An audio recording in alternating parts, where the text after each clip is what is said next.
Cercana.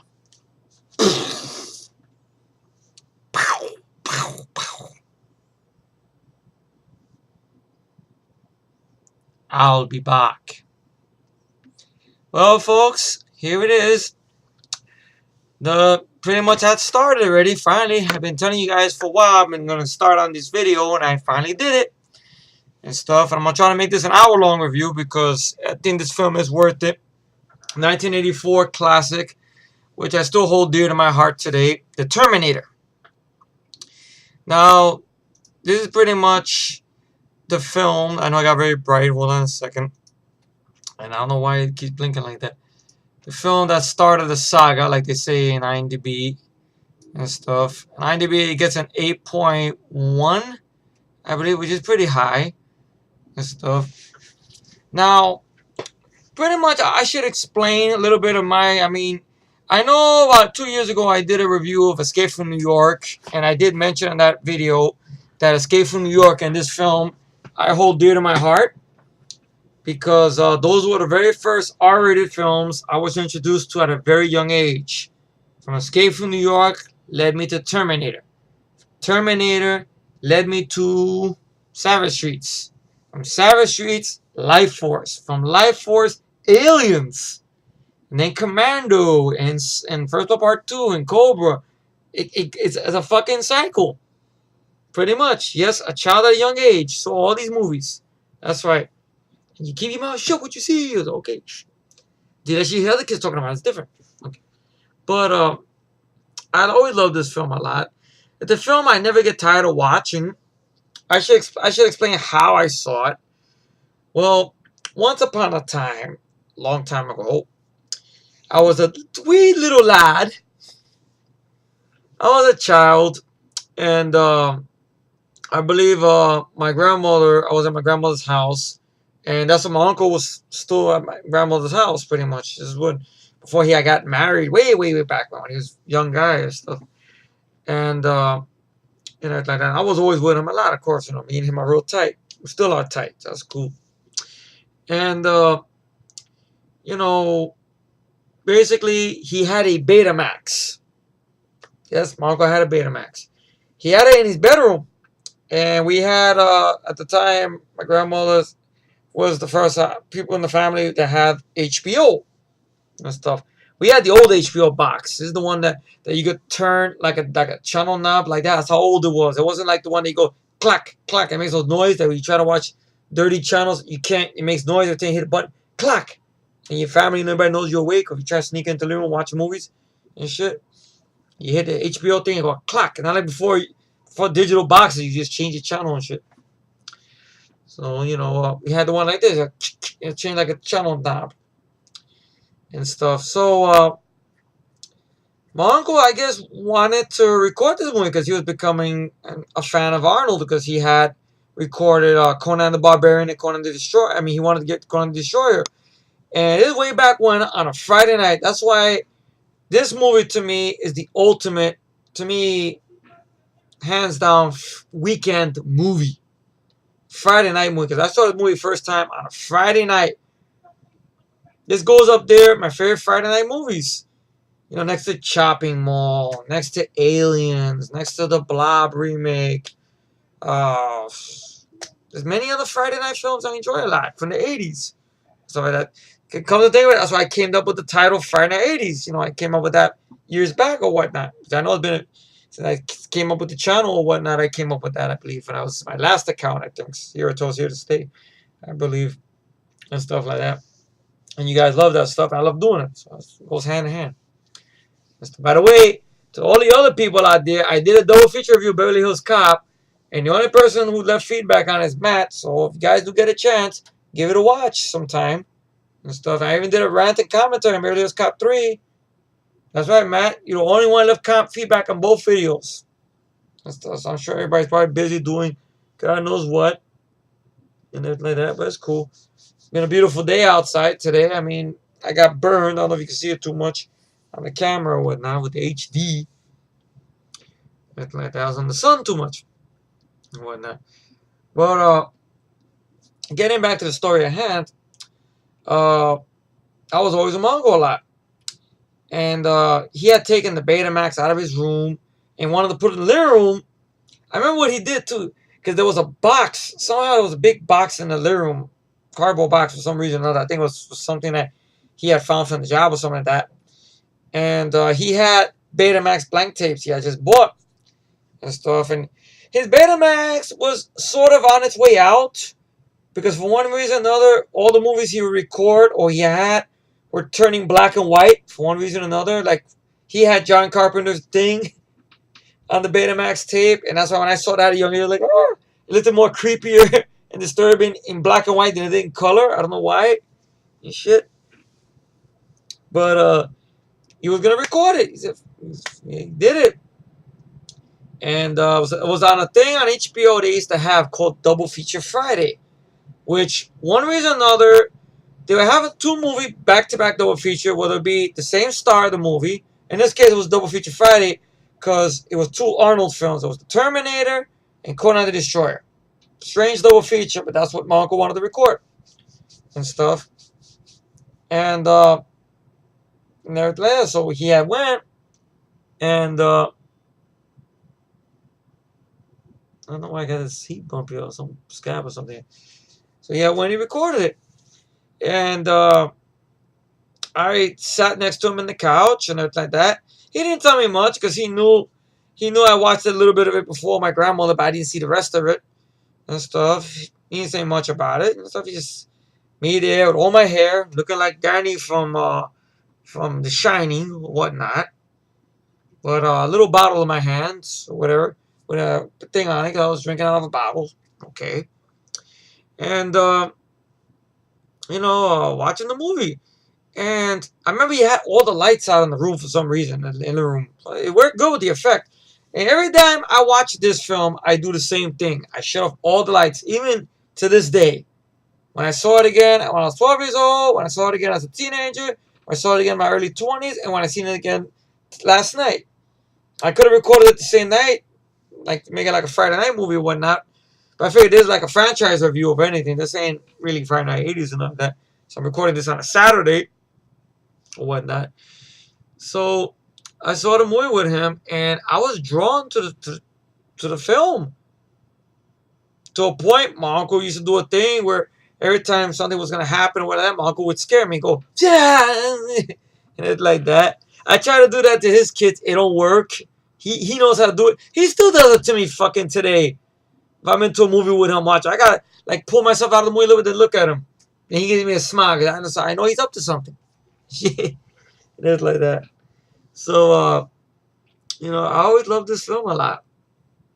And then when my uncle bought a VCR, and it's like that, he's seen I liked it recording stuff and messing with tapes. He gave me his Betamax, and that's through the Betamax I recorded all the Saturday morning cartoons. They were in black and white, yes, but I was able to record them. I seen them.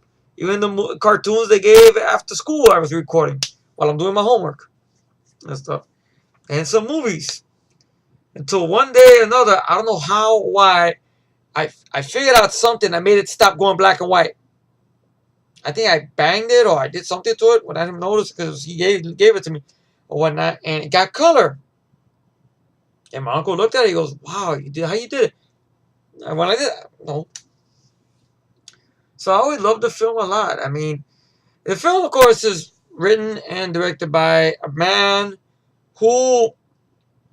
This was his first movie. I think it's his best film next to Aliens, where James Cameron, to me, was the shit. Nowadays, he is a piece of shit.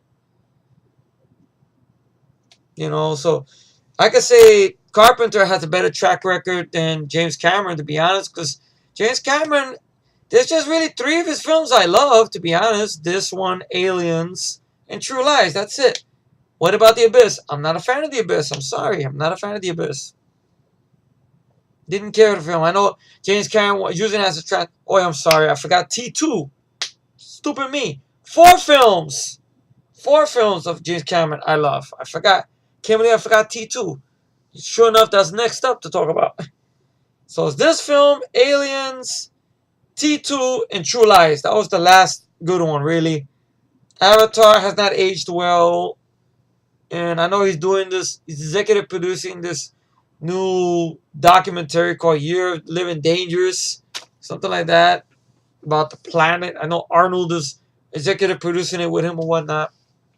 But this is once upon a time when James Cameron was just a little guy who did a lot of he made a lot of miniatures for Fantasy 2, who was this little miniature company. I did miniatures and a lot of low budget tricks and whatnot for Roger Corman Studios.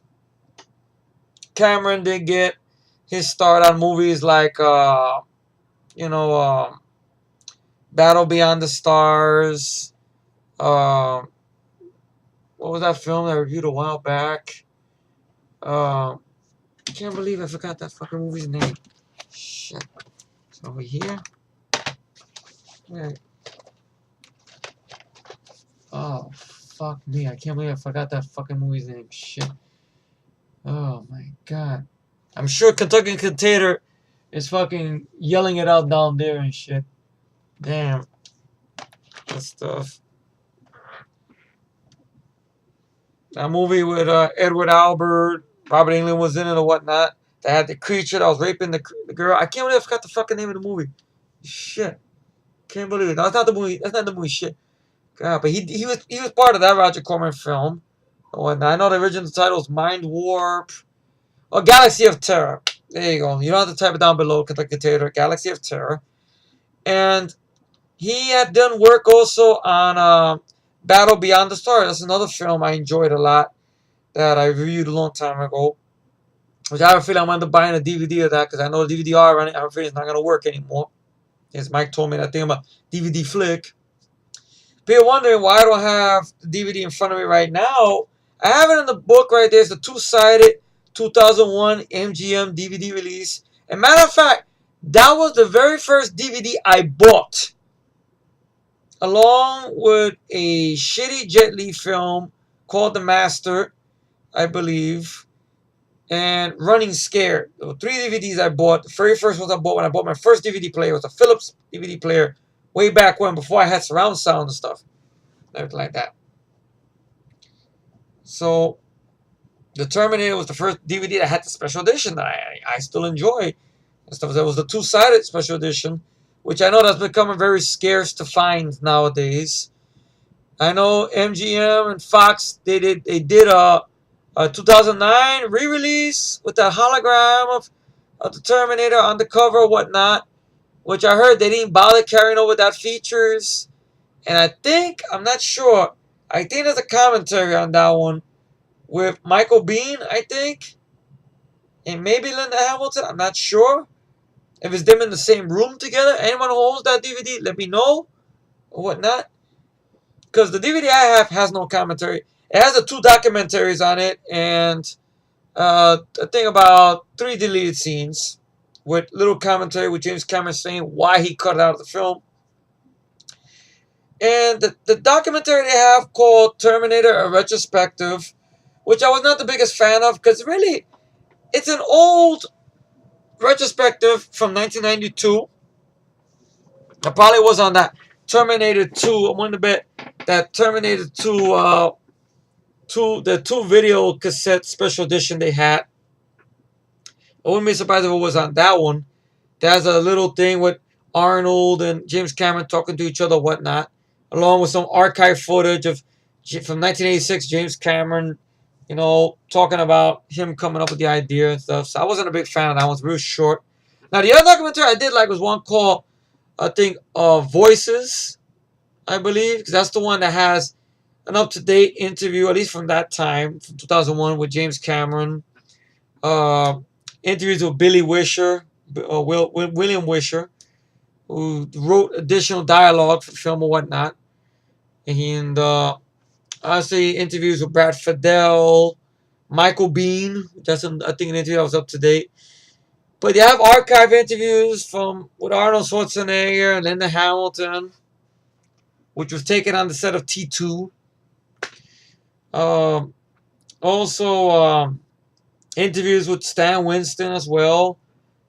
And how the story came to be, how this film came to be. Alright, basically what happened was James Cameron was in Rome in Italy, and he he was on production to filming his first film, Piranha 2, The Spawning, which to this day I still have not seen. I know Matt's saying, Effie, you should see it sometime. I know.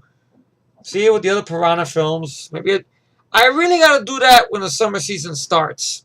If I have time. I know I keep saying that every year, but I gotta do the Piranha films. See if the other film, the remake held up, and see this shitty sequel or whatnot, which came and went out of the theater.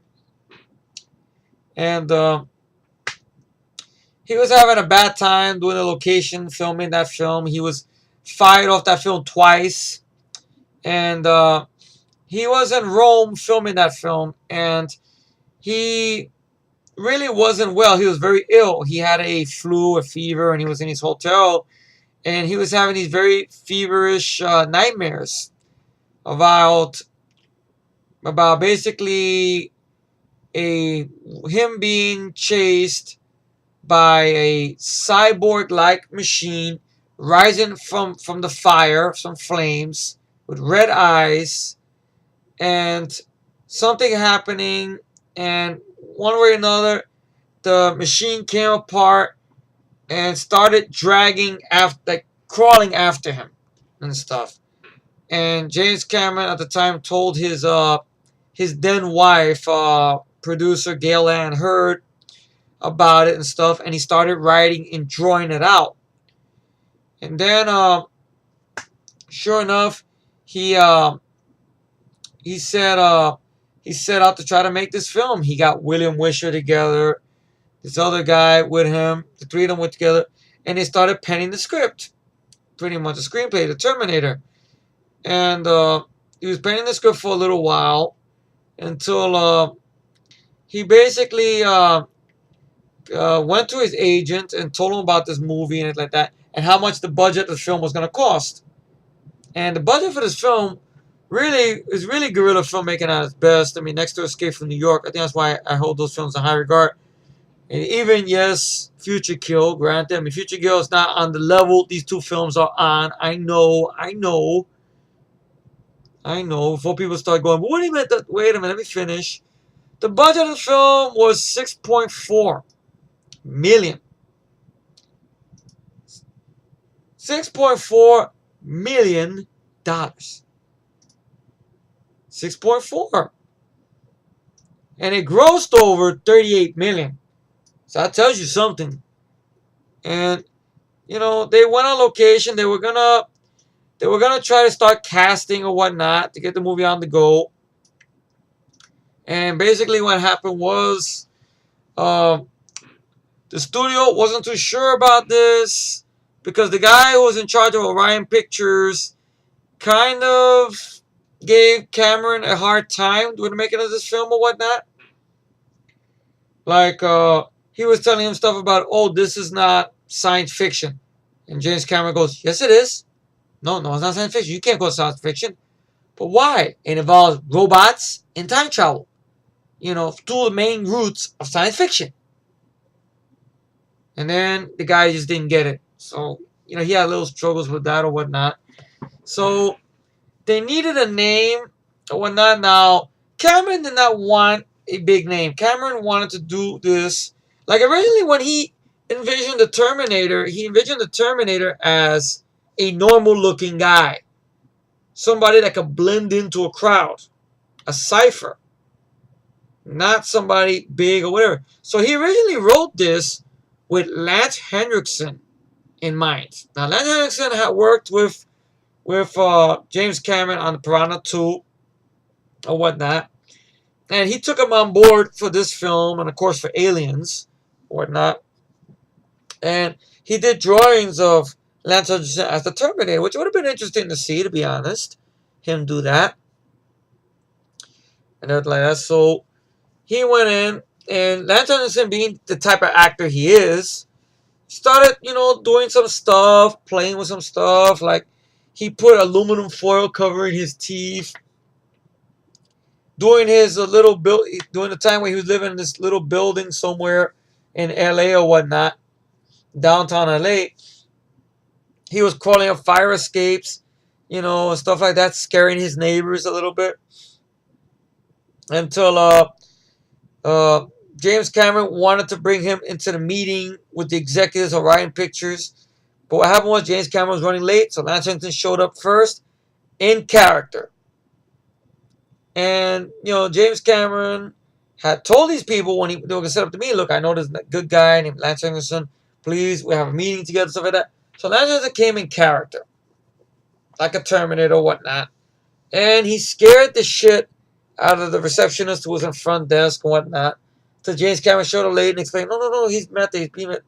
So they were not sure about Lance Henriksen or whatnot. So the studio wanted Arnold Schwarzenegger. Arnold Schwarzenegger at this time in his career was just a bodybuilder, basically. He had done that documentary Pumping Iron, some little movie called Stay Hungry, Hercules in New York, which looks like crap. I've seen clips of it. Doesn't look interesting to me at all. But he had just done a big film called Conan the Barbarian, which became a big overnight hit and whatnot. So the studio wanted to do something with Arnold. And they sent Arnold the script and everything like that. But the studio wanted Arnold as your hero. They didn't want him as a Terminator. But Arnold was looking at the script. He wasn't too sure about it. Like that. And then he looked up, what about this other character? This other guy, the Terminator, like half man, half machine. Seemed like to be something crazy to play. And stuff like that. So on the flip side, James Cameron was not happy that, for one, he could not get a chance to pick the people he wanted. The studio was going over, he said, wanted to stick him Arnold Schwarzenegger or whatnot. So, his buddy, Bill Wisher, had told him, look, the only way you're going to get Arnold not to be in this film is to pick a fight with Arnold or whatnot and argue with him and maybe get Arnold mad and he may not want to do this film. So James Cameron jokes around about he told William Wisher about, oh, look, again, I'm going to go pick a fight with Arnold. See, you keep that chair, the stereo is yours in case something happens to me. So he went to meet Arnold, and Arnold was very nice and kind, and James Cameron was kind of being a little bit of a dick to him throughout the conversation or whatnot. And then as he's talking to him, he realizes something that, okay, Arnold, he may not be right for Kyle Reese, but maybe as a Terminator. And it just so happens when Arnold's talking to him, he goes, look, Jim, I'm very interested in this film you're doing. And I think it'd be a better idea if I play out this little cyborg right here. It'd be even cooler. I come to the earth naked, and I see a man right there, a girly man, and I push it to the blood, and I go with my hair, and we go crazy, Jim, it'd be crazy. I look good naked, Jim, I do that. How? People are laughing at the Wikipedia. It's 29 minutes. I don't know who's still watching besides Matt. Hopefully, a little guy from Tijuana's watching. I know he was very excited when I announced about the Terminator films in May. And stuff. Hopefully, you're fucking watching. If you have internet, please. If not, you're going to have to cross the border. Get Verizon. So, get Verizon and go across the border. Either way. But I say that all tongue-in-cheek, pretty much. Not to be mean or nothing. But, so they went out to do the film on the budget they had. Now the studio, they knew there was going to be some effects involved. Okay, Cameron had brought in his Fantasy 2 team in there. And he had people like Gene Warren, who has been doing this stop motion and blue screen backdrop stuff for years and whatnot. And everything. Some other people here and there he's gotten.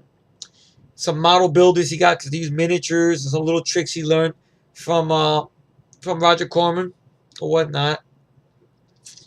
And really guerrilla filmmaking. They didn't have a lot of permits to shoot at. But what happened was they were going to start shooting in 1983, but the film stood in a sit still for a while And the reason being, I know I'm shaking. I'm going to shake because I'm resting my knee against the fucking table and the camera's moving. A shaky cam review, I know.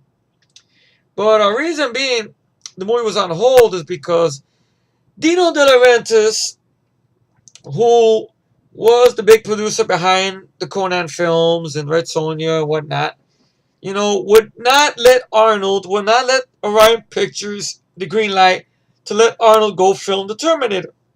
Because holding him by contract is for Arnold to give him Conan the Destroyer first. So the the film stood and sit still for a little while, but it was, in a way, it was sort of a blessing for James Cameron because now he had more time to fix out some stuff in the script and to set up some of the shots he wanted, location and everything like that. But on the flip side, other cast people came aboard, like Linda Hamilton came aboard. I know Linda Hamilton was kind of the last person they went to because they offered this role to a lot of people. For Sarah Connor, at one point, Kathleen Turner was considered. Bridget Fonda was considered. Very young Bridget Fonda was considered. I believe it says that on IMDb. Let's see how many actresses were.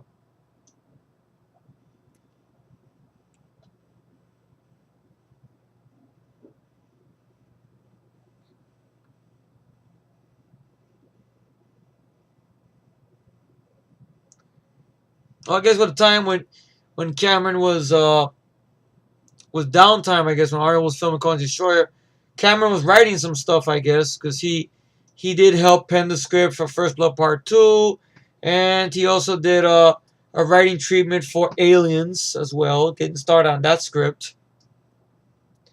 Interesting enough, I don't know if it's true or not, Mel Gibson turned down the role for Terminator.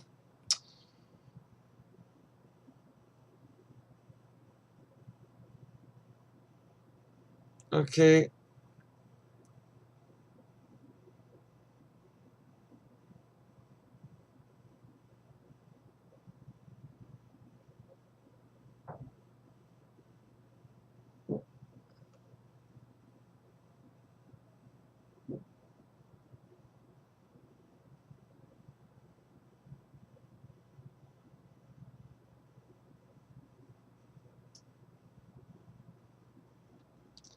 I'm trying to find out the part over here where it says how many actresses.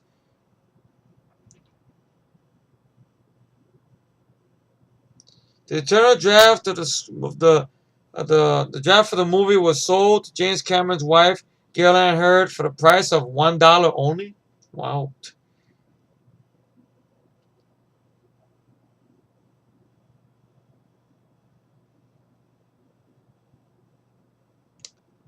I'm trying to find out part here where it says the.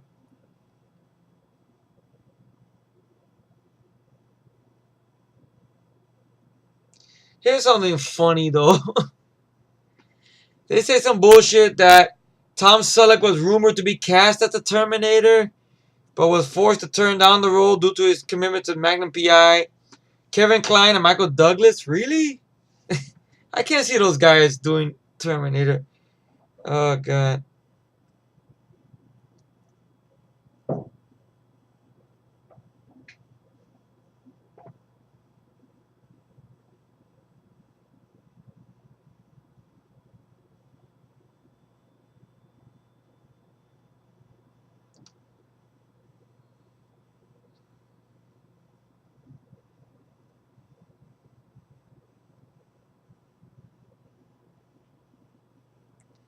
That's one thing about that. Arnold was such, a big part of the film that when they postponed the film, basically, they waited patiently for him to do Conan the Destroyer, and then, they waited for him to come back. Usually they do that today, they'll recast somebody.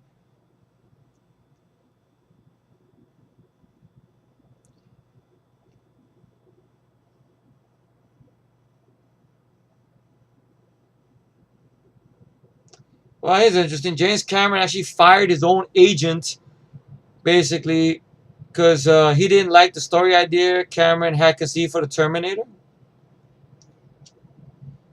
Okay, Deborah Winger was James Cameron's preferred choice after he watched An Officer and a Gentleman, which would have been interesting to see. Michelle Pfeiffer, Diane Lane, Carrie Fisher were all considered to play the part, and both Sharon Stone and Carey McGillis auditioned for the role. Interesting.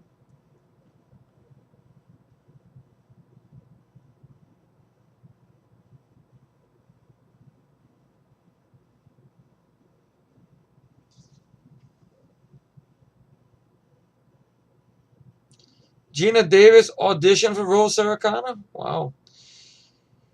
So the movie got on the way. Other actors came aboard. Linda Hamilton got the job. She was just up and coming at the time, or whatnot. And then basically they got Michael Biehn. Michael Biehn was up and coming at the time too. Michael Biehn had just done this little movie called Lords of Discipline, which ironically enough, in a small part, you have Bill Paxton there, and also Rick Rossovich was in the film, which he's in this film as well, and stuff. How coincidental!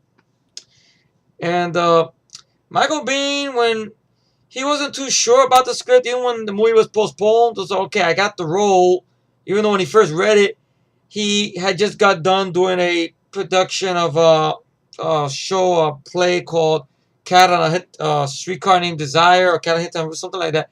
And he had a southern accent when he did the audition reading, and they were not too sure about him.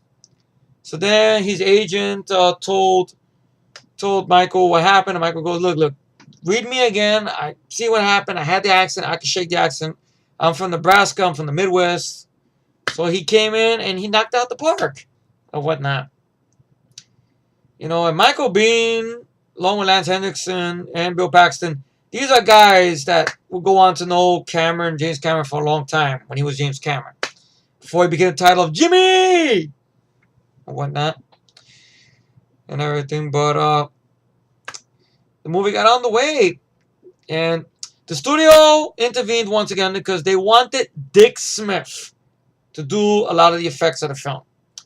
Now, Cameron was flattered to get Dick Smith, okay, and stuff like that. Dick Smith looked at the script, seeing what was going to be involved, and he told the people, the guy in charge of Orion and James Cameron, he goes, you know what?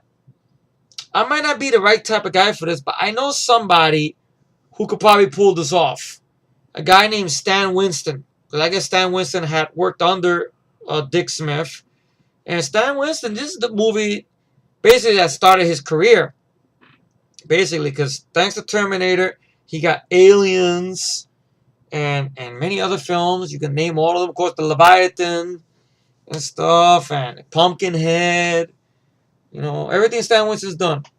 All the effects and everything like that. Tremors, Stan Winston in his studio. Predator 2. Stan Winston, he built a career, basically, man, and stuff. Great creature effects. Of course, Alec Gillis and Todd Woodruff Jr. came up under him. It was part of his shop, if anything.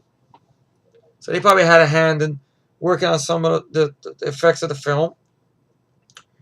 And looking at behind the scenes of this film, you see a lot of miniatures, man, and blue screen, and a lot of tricks and stuff like that makes the film work. That's why me, Matt, we're hard on a lot of these SYFY movies, which probably got the same budget this movie got. And there's laziness in those fucking movies or whatnot. Here is not laziness. You see a lot of hard work went into this shit. Even the stop motion stuff works. And the practical effects, when they're there, it works. Everything works. And of course, the movie, going into the film, I know it's 38 minutes in, so I'm trying to make this an epic long review. The movie opens up, of course, with that beautiful score by Brad Fiedel. And everything. Brad Fiedel gets interviewed on the DVD. Seemed like a very nice guy. And everything like that. And like I said also in the past, The Terminator is a film that me, along with Aliens, that me and my uncle hold dear to our hearts. To a point where, when I'm in my elevator working in my building, right, running my elevator, I could tell when my uncle is downstairs because when he rings my bell, he goes,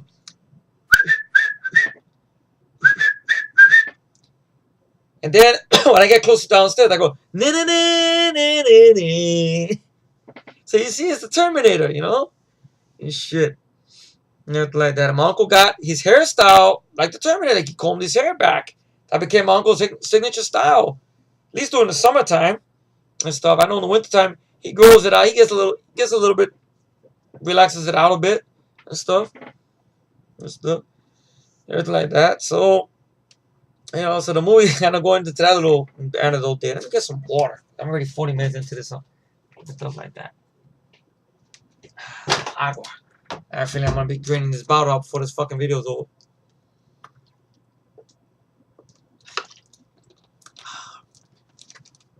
Shaky cam review.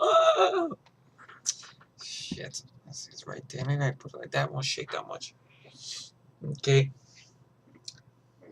And you get that beautiful score, Brad Fidel. And Brad Fidel talks about when he first got attached to this film or whatnot, how usually when he's in one of those offices and the filmmaker explains what the movie is and stuff like that, and then he sees the film, he's thinking, well, where's that film the director was talking about? Oh, God, it's going to be another one of those jobs again. Oh, man. But then when James Cameron explained the Terminator film, he thought it was going to be the same thing. Like, oh, yeah, okay, I get it, yes, it's going to have meta to this and that. Then they showed him the film. He felt the opposite. He's like, wow, that is the movie he's talking about. Wow, I got to make the score. And he did all this in his basement of his house, or his garage in his house. We had this weird keyboard, these weird machines, and I know he mentioned it was a daunting task doing the score, because he's trying to do boom boom boom boom and stuff like that. He's trying to control the machines, and in the movies the machines trying to control humanity. He's trying to control the machines. So it's a funny story. Brad Fidel talks about how he came up with the score for this. It's a great score. I love this score. Between the two films, I will say, you know, I like this score more than the one in the second film. I don't hate the score in the second film. I love it. But this one, I gotta admit, I love above a little bit more. Because it has the more value to me, at least. Or more nostalgia effect to it. T2, I have a good story behind, too, when I get to that review watch. But it opens up. Great miniatures, great shots, and everything like that. With great little budget they had. And you know, opens up there with that great cue card that pops up. The machines rose from the ashes. They've been battling on for decades. You know, but the final battle for mankind will not be fought in the future, but on our past, but on our present tonight. Then you had that thing with the titles, Arnold Schwarzenegger, Michael Biehn, and the Helton. And then you see the thing like that, and you see the title, like I showed you in the beginning of this. And I love everything in this film. I really do. Even when Arnold arrives, that's just perfect introduction of Arnold, man. I mean, Arnold comes in there. You got the black guy who's working the garbage truck or whatever in the middle of the night. I love the setting of the film. I love these type of 80s films where it's shot at nighttime and it's not dark, like AVPR dark. You can't see everything. Everything's lit a certain way that you can still see it, but it's not Yankee Stadium style, but it works real good with that 80s, I don't know, exploitation type of feel to it. I don't know how to describe it. Just that 80s, almost like horror movie or exploitative movie type of feel. The way the picture quality looks on it is beautiful. I love that. And, you know, you got the guy with the cigars start the truck, and the truck fires up. And then fucking lightning from Fantasy 2. The guy is like, and all of a sudden, he sees that and he just runs the fuck out of the truck. And Arnold gets off on the floor. He gives that look. He's naked to the world, which I'm not a fan of, but it's Arnold naked to the world. Then we're introduced to our three punks. Two actors we will get to know a lot, you know, in a lot of films or whatnot. Of course, the punk leader, who's played by Bill Paxton. And I know there was a very good WonderCon show he did, which I know Mario had the pleasure to go to. And fortunately, I guess they didn't get a chance to meet Bill Paxton. But it's a fun little Q&A with Bill Paxton, or a little bit of a thing with him there. And he talks about that he mentions Twister. He enjoys Twister or whatnot. I was waiting for him to talk about Predator 2, but of course that's frowned upon by everybody outside our circle, basically, which that's too bad.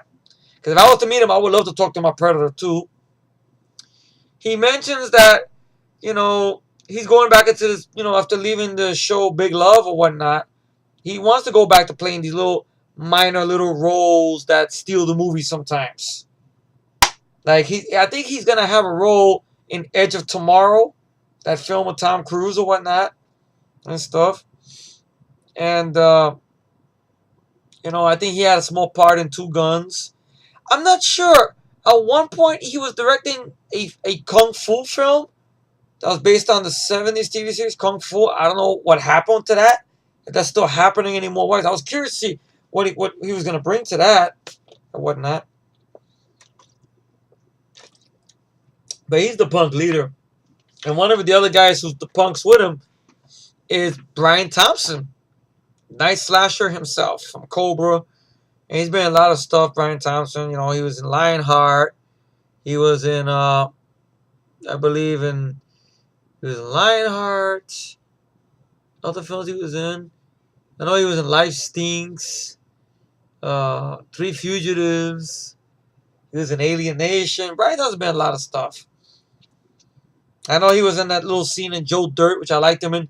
Basically a spoof on the Buffalo Bill Killer from Silence of the Lambs. And stuff. So it's always good to see Brian Thompson. Of course, he was in Mortal Kombat Annihilation. It'd be glorious! Not the movie, but it'll be glorious! Brian Thompson. And, of course, he coins that phrase, hey, what's wrong with this picture? He sees Arnold walking butt naked. And he goes, nice night for a walk, eh? And Arnold repeats it, nice night for a walk. And Brian Thompson fucks with him. Wash day tomorrow. Nothing clean, right? Nothing clean, right? Then, Bill Paxton, hey, this guy's a couple of cans, sure, a six-pack. You close. Give it to me. Now. Fuck you, asshole. They put switchblades on him. I like how Arnold just looks at him like really, like almost saying that. And basically, knocks one guy to the side and takes Bill Paxton, pushes him hard against the gate, knocking him out. But Brian Thompson able to get a stab in him, a cut into Arnold, which that doesn't help anything because Arnold pulls him very bad. And I gotta say, Arnold did this first. I think Jason learned from the Terminator because Arnold punches basically a hole to the abdomen of Brian Thompson. So Terminator pulls Night Slasher. If you think about it, pull him right there, and then lets his arm out. All you see is just Brian Thompson fall to the floor, a lot of blood on the floor, and you see his whole fucking fist covered in blood. And what's crazy about that is, at a young age, I don't care, or even looking at Arnold in that time period or whatnot, I buy he could do that. Shit. Just the power and the brutality, the violence, like, wow. But I like it. I can't look away. At a young age. I ain't drinking my bottles up. My uncle looking at me. Looking at him. Okay. And of course, the guy who's decided to end up taking off his clothes. His clothes are too big on him anyway. Probably fits Arnold like a glove. Then we get our second arrival. Basically in the middle of the alleyway or whatnot. And stuff. I always cringe because I know Michael Biehn mentions it on the DVD when they interview him about this stunt guy that they got.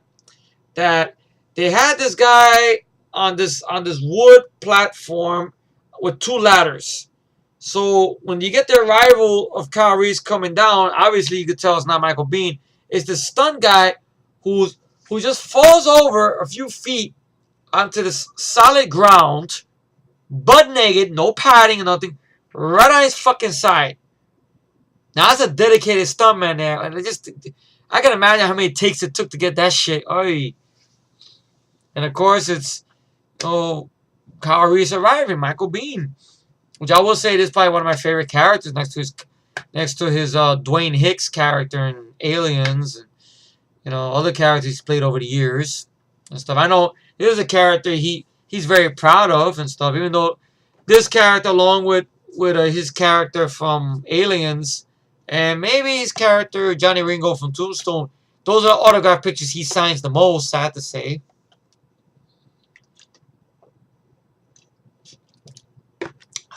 One second. Let me get a refill on this. You guys chance to go to the bathroom. I'll be real fast. Don't worry.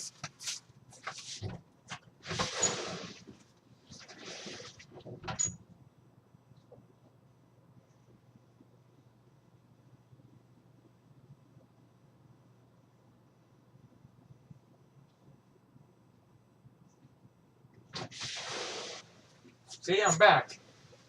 I told you I'll be back. I'll be back. So then basically, he comes in there, and of course you got that homeless guy who's a drunk.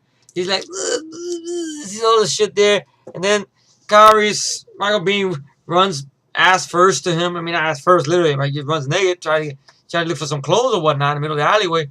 And I like what the guy tells Kyle Reese, hey, buddy, you see a real bright light. And naturally, he took the drunk guy's nasty pants. Probably got piss stains and shit stains on it, but fuck it. He needs to wear something and stuff. And the cops see him there. Hey, that son of a bitch took my pants and stuff. And he's running shirtless, down just the alleyway or whatnot. And ironic enough, where he corners the cop, takes the gun away from the cop, and he goes, what date is it? The date is 12 May, Thursday. What year? Huh? And then he runs away. Okay, it's kind of bullshit, I will admit, how he eludes the cops, but as a film, I can let it slide. Plus, I love it so much. Okay, how he runs through the clothing store, breaks into the clothing store or whatnot, and how he's able to crawl through the aisles or whatnot without the cops seeing him and shit. Granted, he's a soldier. He was ducking HKs and giant, fucking Terminator machines and endos or whatnot, and T-600s. I'm sure he could, he could run and hide and crawl away from fucking cops with guns. Maybe that's the logic you can get through there, way he outmaneuvers them. How he's able to take a trench coat, take some Nike high top sneakers, along with the gun he got from the cop, and was able to crawl out from one of the windows, through a fire escape, jump down, sneak into a police car, steal a shotgun, and walk through the street, find a phone booth, remember phone booths, and look through a telephone book for Sarah Connor, and rips the page out, and then we're introduced to our female of the film, Linda Hamilton as Sarah Connor. And Linda Hamilton, sad to say, I don't think she really got many roles, to be honest, away from Terminator. At least not one noticeable. I mean, if anyone spots Linda Hamilton straight, they are going to call her Sarah Connor, regardless. And I don't think she'd be mad about it. Maybe back then she'd be pissed off about it during the 90s or whatnot. But nowadays, I mean, she's embraced it or whatnot. I know she was embracing, her problems with bipolar disorder or whatnot. So she's come a long way and stuff. And she's done shows with Michael Biehn and stuff like that. So she does, hold the character in great respects now, whatnot, and everything. And she's probably one of the roles she's best known for playing. And she does a great job. And Linda Hamilton, the way she plays Sarah Connor in this film, is a very different Sarah Connor than what we'll see in the next film. Obviously, the character's going to go through a change. And we see her, she's basically the girl next door, normal girls, beautiful girl on the eyes, just trying to make a living. I mean, she's working, as a waitress in this burger place or whatnot, restaurant or whatnot. And having a kind of a bad day at job, worrying about getting somebody's orders the right way, accidentally knocks down a drink on somebody's leather pants or whatnot. Some little kid takes ice cream and pours it and sticks it in her pocket there. And like her friend comes up to her, 100 years, who's gonna care? And stuff. And it cuts away. We got Arnold. The pace of the film is lightning fast. It moves very fast. It's not a boring film at all. The pace of the film is 100%. It's great. I love the pace of the film. I never get tired of this film. They were giving this film a lot on cable a few months ago. So I was itching to review it for a while. But I don't know. I was thinking I was not yet. Not really. I wasn't sure yet. I'm sure. I think I was trying to finish up first time viewing and all that stuff like that. And I figured, I'll do it in this month. Why not? But the thing I bring up is that where Michael Biehn came to the cop and the cop tells him it's 12th May, Thursday. So technically, Kyle Reese and the Terminator T-800 arrive to 1984 basically on my birthday. The movie's pretty much, the movie takes place from May 13th to May 15th. So a course of 2 or 3 days. Interesting, isn't it? My favorite film since I was a child. R-rated film I enjoyed a lot since I was a child. Film I still love to this day. Never get tired of watching. And they both arrive on my birthday. How coincidental is that? Oh yeah, another coincidence too. This film, I believe not this year, on October, sometime in October, this film is going to turn 30 years old. Right? Yes, 1984 to 1994 is 10 years. And I know you get 2004, that's 20 years. So it'll be 30 years. This film is going to be 30 years old in October. Because the film was released, I guess somehow, it was released on October 26th. Because they were not sure if this was kind of like action, maybe a little bit of horror. But sci-fi is the main base of the film. So you say what this film is, basically. And stuff. So then we see Arnold as the Terminator in his punk rock gear and the iconic stuff, like him punching the side glass of the car to get to the entrance. He just closes the door in there, rips out the thing where the key goes, and just turns it on with his finger without even electrocuting himself, starts up the car and drives off. And then we see Kyle Reese. He's taking the shotgun. He's sawing off the back part of it to make it, and put a string around it so he can put it on his shoulder. And along with some shotgun shells he found, I guess got somewhere or another, and has a weapon now. That along with his, I guess, the little 44. He got a 38 and whatnot, which he never uses. He carries it, but you never see him using it. That's why I figured the shotgun would have more penetrating power, I guess. Because really, his sidearms are going to piss off the Terminator. It's not going to kill him. Just slow him down a bit. So, he does that. And then we see the Terminator committing his first crime.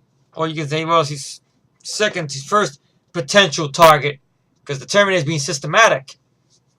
He goes in and walks out of the car, runs over this kid's toy truck, and knocks on the door. Sirikana, some lady answers the door, yes. He pushes the door in. Before that, my mistake, he actually went to the gun store. And the guy who's the gun clerk is Dick Miller, who's been in a lot of Roger Corman stuff. I guess he must have known Cameron or whatnot. So he's the gun guy, and he's picking up all the guns, half gauge, all the loader. Uzi 9mm. 45 laser sighting. And he goes, plasma rifle and a 40-watt plasma rifle and a 40-watt range. Because obviously he doesn't know that futuristic guns are not here in 1984. So then Dick Miller asks him, what should it be? All. And he loads up the gun. You can't do that. Wrong. And blows him away, basically. So he goes off with the 45 and basically, brutally kills in cold blood the elderly, or not really elderly, but the middle-aged Sarah Connor. I think in this production notes on the DVD, ironically enough, some stuff were actually more violent than what the movie showed. Like originally, I think I read up that that scene where he killed that Sarah Connor, Terminator actually went upstairs and killed her kids, I believe. So it was a little more violent than what it was. Okay. Granted, we don't see her getting shot. It's just the gun, boom, boom, boom. So I guess we get the idea. So the you get the lady who works with a friend that works with Sarah, with Linda Hamilton at the place, tells her, Sarah, check the news. Look, it's about you, sort of. And he says, oh, this Sarah Louise Connor, mother of three, has been murdered. And then, of course, her friend goes, you dead, honey. And they're chewing bubble gum and shit. And then it's nighttime now. And we see Kyle Reese is hot wiring some car, listening to some weird rap music or something like that. And just resting his eyes right there, right next to a construction site. And he rests his eyes and we get a glimpse of his future. I mean, the future, his world that he was from, basically. And everything like that. How a fellow soldier of his was blown up in front of him or whatnot. How he was in this car accident while it was firing on HK, which is well shot. And how he was almost killed. He wakes up having a nightmare from that. And stuff. And all the other stuff happens. Then we see Sarah's life, basically, before it's about to get ruined, get turned upside down. She has her roommate, Ginger, played by Bess Mata. And they're getting ready to listen to some music. The music for the film, I even love a lot. Which I know, thanks to Mike, he was able to send me the songs one time. I think when he had it uploaded on one of his film sound. I don't even think that's around no more. One of his whatever songs he had on YouTube at one point. Well, he sent it to me through, I think, through Skype, I believe, a long time ago. I still like listening to those songs. You know, stuff like that. You can't do that to me. You can't do that. Intimacy. Da, da, da, da. You got me burning. You got me burning in the third degree. Caught on the photo play. I love those songs. I listen to those songs every time. Whenever I'm working on something for my planes or whatever, I do a little work here and there on it, I put on some of those 80s music or whatnot. Relaxes me.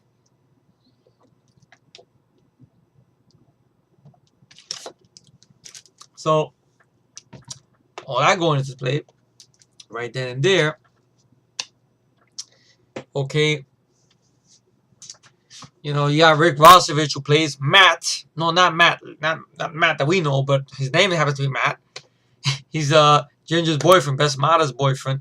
I like the little thing he does where the phone is ringing and Sarah and Ginger, they're getting ready to go out Friday night or whatnot. See, the movie takes place on a Friday night. I love Friday night movie. My favorite all-time Friday night movie. See, it goes hand in hand. I can do the 6 degrees of every all day long.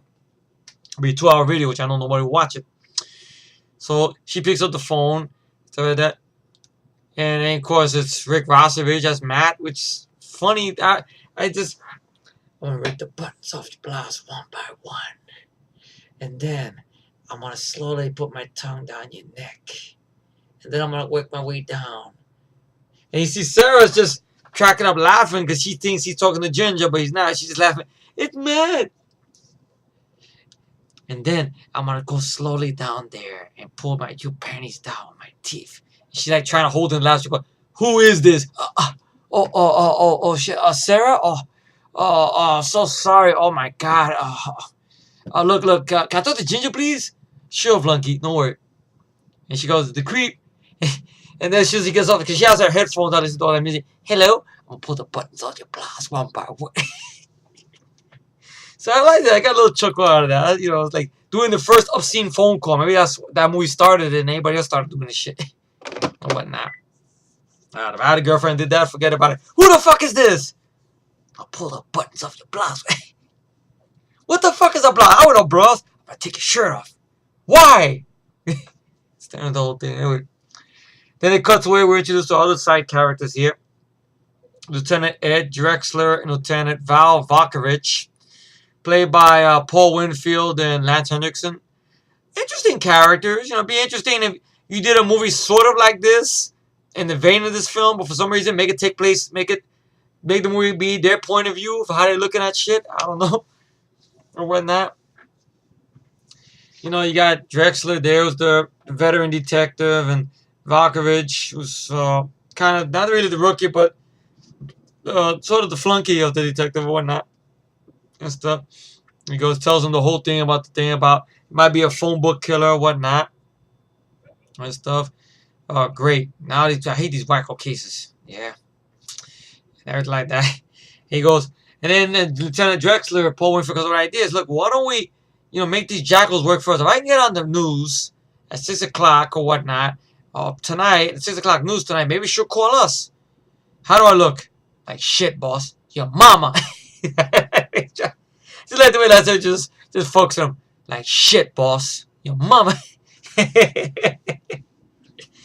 This is fun the way that's in there.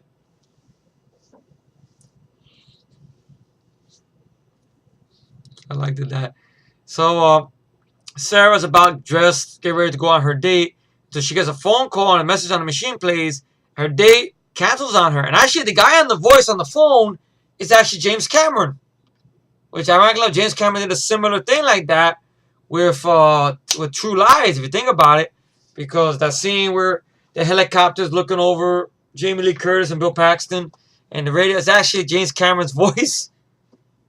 Hey, look, he got his head on the lap. And stuff like that. So, here's Cameron putting his own little Alfred Hitchcock cameo in there.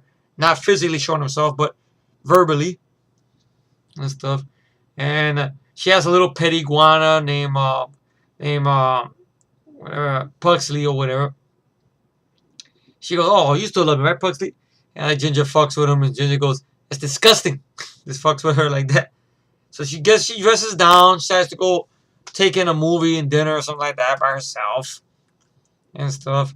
And sees Rock Rosovich, regards what scares her and shit and stuff. And he's gonna have a night of some carnal bliss and stuff. And she goes off, and then of course, Kyle Reese realizes he's found the right Sarah Connor, and you find out why. And follows her when she has her scooter right there. And ultimately, Arnold's Terminator pretty much goes to Sarah Connor's apartment. But during the time they're trying to call there, but Ginger's on her headphones, banging listening to her music and shit real loud, while Matt, well, not the Matt we know, but the Matt in the film, Orgosovich, who knows, maybe he does, I don't know. It's a weird thing. She's jamming away in the headphones while he's got his head right under her blouse, banging away. Let me ask you something. Wouldn't that be kind of insulting to the guy if the woman's got to be really into music in order to enjoy sex? But I guess Rick don't give a fuck. Like, I'm getting something, she's getting something. Yeah. That kind of bothered me a little bit. Like, honey, no headphones, sorry. I'll listen to music. That's right. Yeah. I put some of that music right there. She listens to. I need to know where you go. Pictures of you. He said, oh, God. Who the fuck is still watching this? Oh, man. So then, she's eating at some restaurant. She hears that another girl's been murdered, who happens to have Sarah Connor name on it. And then she looks at the phone book at this restaurant, and she realizes her name is next on the phone book. At the same time, she sees the guy following her was basically Kyle Reese, which I don't know why he's following her. Wouldn't he want to confront her and take her out of harm's way quickly? But, of course, that builds a suspense. Then there'll be no movie. So she goes to this nightclub called Tech Noir, which that was a kind of an inside joke because of the script. Because something James Cameron or Gail Hannahert said. Because this is kind of like this type of genre. It's like a techno noir type of stuff, like almost filmed in a noir way, but dealing with technology and stuff, almost like the movie's genre. And it was a fake nightclub that they built, which a lot of people thought was a real nightclub. And people went in there and they paid money to get in. And so they made a lot of money, but then Gail Hannahert and some of the people who were in control of that felt kind of guilty about it, and they ended up returning the money back to the people and stuff. Said, look, this ain't a real club, you're in a movie set here and stuff. and everything like that. And I know Cameron, when he was making this film, the guerrilla filmmaking, he was pretty much, you know, not eating well. You know, his mom was sending him coupons to McDonald's, Big Macs or whatnot. He would eat one Big Mac and save another one for tomorrow. And he was basically living in his car. So Cameron was really putting a lot of, and this he was a pain in the ass on the set of this film, a lot and stuff like that. Like he would go off and tell some of the Fantasy 2 people who've been working on blue screen longer than him, "Are we doing this? Yeah, but still, but you, like he knows everybody's job more than he knows his own, or whatnot, more than they do, and everything." So he's a bit pain in the ass about that. But the results work though, for the film and stuff like that. See, now he's a pain in the ass and he's a hack. But then, okay, he's a pain in the ass, but the movie works as a result. Even though Cameron probably picks on this film. I don't think he picks on Terminator. I know he picks on Aliens. CGI queen. Kiss my ass. Fucking asshole. Fuck you, Jimmy. So going back to the film. She goes into Techno Noir to go and use a payphone in there. And stuff. And she ends up calling the police, Trexler. They tell her to stay in there until some uniformed officers come and get her. So she'll be in protective custody. It's a crowded place. She should be safe there. So she thinks. And Arnold works his way in there, which I love this scene in films. I really do. Why I love this so much? Because I wish I had the ability to do this. Just this little scene right here, somebody. I just love that shit. Where Arnold walks in as the Terminator, walks right past the ticket lady and the guy who's the bouncer there. Hey, that guy didn't pay. And the guy grabs Arnold by the shoulder. And Arnold doesn't even like really sweat him. Arnold just takes his hand and you hear. And the lady comes out, ticket was looking at him like, oh shit. And he picks it. He just has to go to the guy. Just the ability to break somebody's hand to bones. Oh God, that power. I even loved when Superman did it in Superman 2 to Zod. And stuff. It's like that. Oh God. So he comes in there. And it's almost like a shark hunting his prey. I know that's what James Cameron was trying to go with. The way it's done with a little bit of slow motion and stuff like Arnold basically looking around the club where she knocks over a bottle, she bends her head down. Arnold just missed seeing her and stuff. And then she notices Michael Biehn has somehow got into this nightclub and he's looking at her too. And stuff like that. And then he gets an eye on her, he sees her. He comes closer to her, pulls out the 45. Michael Biehn is pushing people out the fucking way, slow motion. Well done scene. I really love the scene a lot and everything. And I'm going to give you guys a clip. And I'll see if I can find the clip. Because I know I should. Because the film, let's see, Terminator.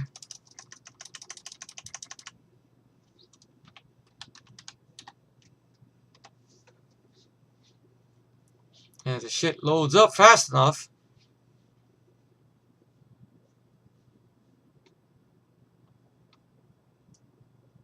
If they show any fucking clips there.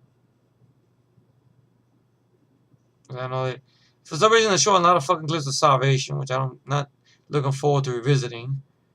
Because I have a bad feeling about that film, I really do.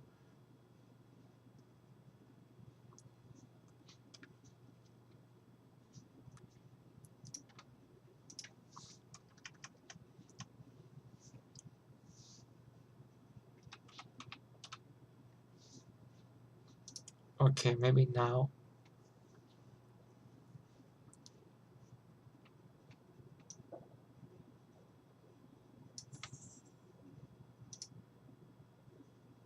And Excuse me, miss. Fucking advertisement I can't skip. Because it kissed my ass. World needs more airheads. More assholes, you mean? Airheads needed? Oh, brother. Of course. It's not in very good quality, but fuck, it's from 2008. Let's see what happens. Go to bootleg theater positions, folks. 1 second, let me minimize this down so I can fix this a lot better. God damn, it's gonna be a 2-hour fucking review, not an epic long review. Okay. Oh, that's good. I can hold the camera a lot more easier like this. Okay.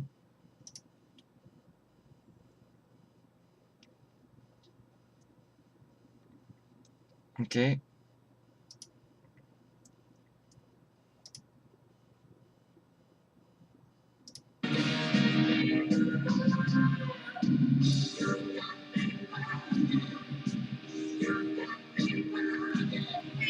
I love this.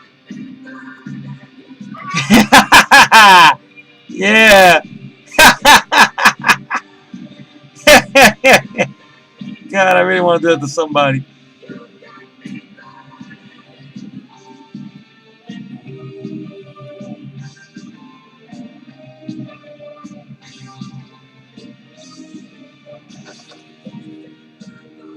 Well done.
Come with me if you want to live.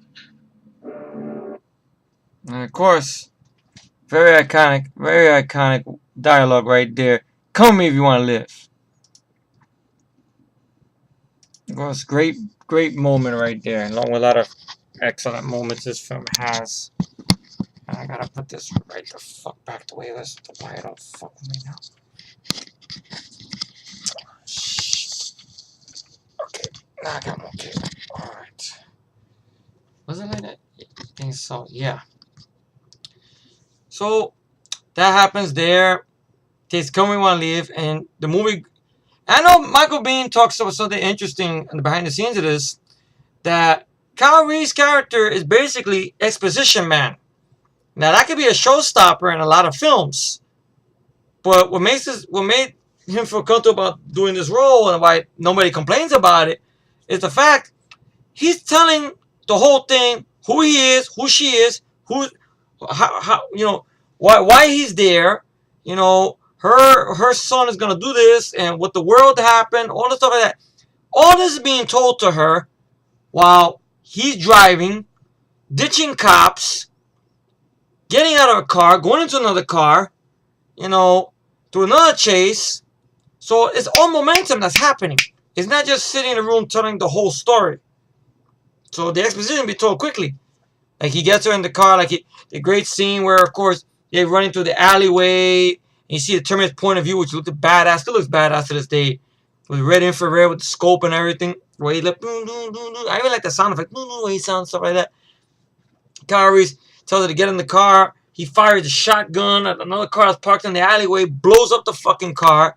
You think, and they go, the fucking Terminator is like pissed almost, like, cause even when he after Kyle Reese shoots him, you notice Arnold gets up, he's like, with his eyes open, like motherfucker, knock me the fuck down. I'm going to teach these fucking guy. Almost like he could say that and shit. And he fires the Uzi on his ass and shit. And then basically, you know, jumps through the flames, destroying his eyebrows and his hair, becoming sick, almost like a punkish hair, and almost like a Terminator is pissed if you think about it, because the face he makes, and takes his arm and punches it right through the fucking glass. And it was a good effect trick as well, because I think they made the wall move, but the car's not moving actually. And Arnold, they put like a steel fist that's painted, look like a fist or whatnot covered. And Arnold's arm is actually tied up in the back, so, but the way it's edited, you never know. And punches through the glass and grabs her by his shirt and stuff until Kyle Reese was able to back up the car fast enough, knock him off the fucking car. Then you get a car chase. And then you always get these scenes which always make me laugh when the Arnold Terminator does this to cops or whatever and shit and stuff like that. And actually, then basically 1L19, I got hit and run felony. And then Arnold wakes up, he gets up from the floor with. I know they put acid on him to make it like he was fire, but it's not fire, it's acid. Which I know that got Arnold a little worried and shit behind the scenes. And takes the cop, and does which I always love this show. Terminator does this. Takes the cop just like nothing, like just takes him and bangs him against the fucking the police car, like nothing. And he pushed the fuck back and shit. And then gets in the squad car and take the shotgun. And then you get a good chase there, and you know, hey, look, I'm here to protect you. As Reese, Sergeant TechCon 313-416. I'm from the 229. All right, I'm here to protect you. What was that, man? That's not a man. Machine. Terminator. Cyberdyne system models 101. You've been targeted for termination. He goes, a machine? Like a robot? No, not a robot. Cyborg. Cybernetic organization.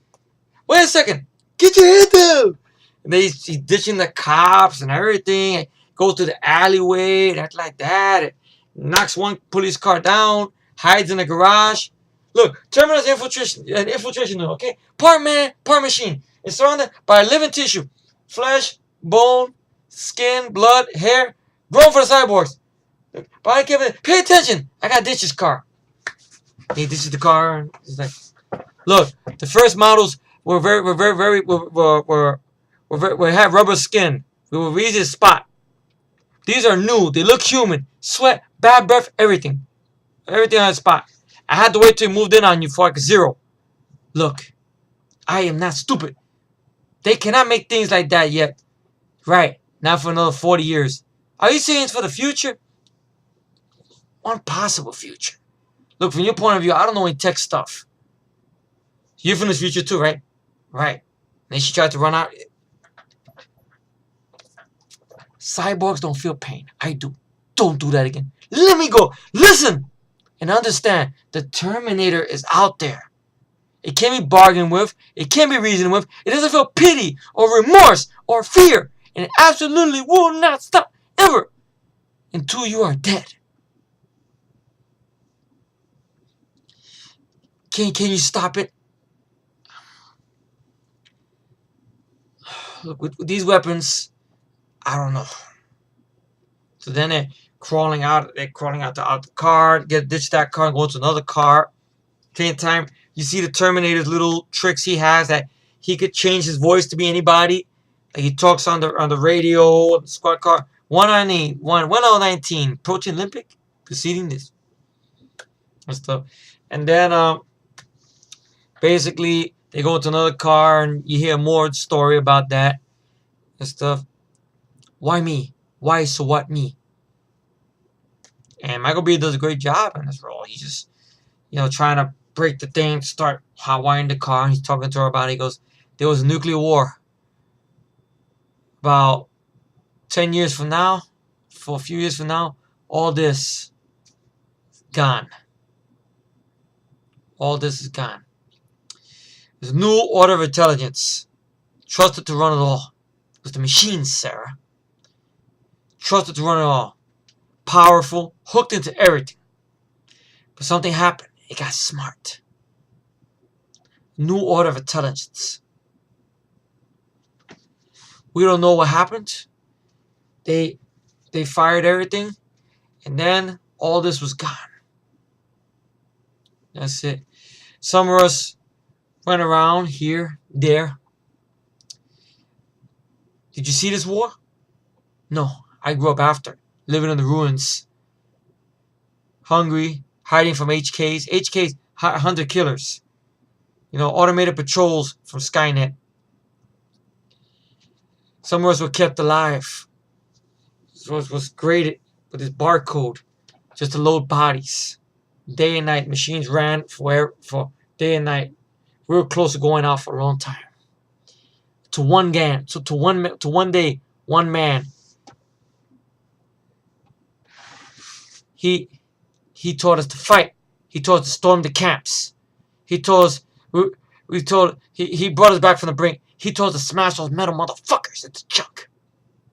He turned it around. His name was Connor. John Connor. Your son, Sarah. Your unborn son. And you get all that exposition all through all this tension that's happening. And then Terminator spots them. You get a good car chase. No shaky cam. Remember those days? No shaky cam? And, he's firing his shotgun here at the turn. Pa, pa, pa. While they're driving and scorpion. Pa, pa, pa. They finally, Kyle Reese gets a shot in. This car, Michael Biehn in James Cameron films has a shotgun with exception to Abyss. Because he had a shotgun in Aliens for Close Encounters. So he has a shotgun for Terminator too. So, he's he shoots the windshield glass. And this car about to hit almost a wall. They hit the reverse. But the fucking Terminator goes right into the fucking, I guess his face hanging out the car. Goes right into the side of the car. Then the police come and they arrest Kyle Reese and Sarah Connor. And the Terminator got the fuck out of there. I don't know how he did it, but he ran the fuck out of there. He said, "No, cops." That's how Arnold be running for the cops. Man. He broke the fuck out. And shit.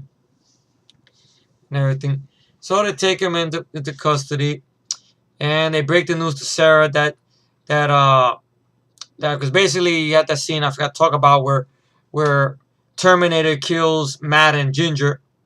Which I always liked that scene, the way it was edited, the way it's put together, how she's going off listening to music, making some food or whatnot, and how Matt is just Rick Ross is just resting his eyes. It's like he got knocked the fuck out, good pussy and shit. And Arnold comes in there and fucks up the rest of the evening, punching a head pillow. "Do me push you up, man!" But the Terminator ends up busting him up, just banging him against the glass or banging him against the furniture and shit. You make you wonder, is Arnold's punches really killing him, or is it just being thrown as what killing him? And shit. And she don't hear nothing because she's on the fucking headphones. And so ultimately, he gets thrown through the fucking door, and Arnold has the 45. She tries to run. She gets shot in the back. She's crawling for dear life, and Terminator kills her. But he realizes it's not Sarah Connor, of course. So she gets the message on the machine, and that's what leads to techno-war shootout. And stuff. So, you get that great scene where she's told that her best friends have been killed. Great acting from Linda Hamilton. And we're introduced to Sergeant Lieutenant Drexler and Volkovich introduce her to Dr. Silberman, Earl Boyne, but Bone, as his name is, Boyne, who will go on to be in the sequel and stuff. And she goes, "Is Reese crazy?" Well, so we're gonna find out, and you get that great scene where he's being interrogated by Dr. Silberman, and while Lieutenant Drexler and Lance Henriksen are watching through the two-way mirror. So you soldier fighting for who? For the 137 on the Perry from 21 to 27, 2029. If you mean year 2029, that's right. Okay. Let's see. Do I get the rest of that whole interview? I know the last part of it. I know that by heart. I did that whole thing a long time ago. Let's see.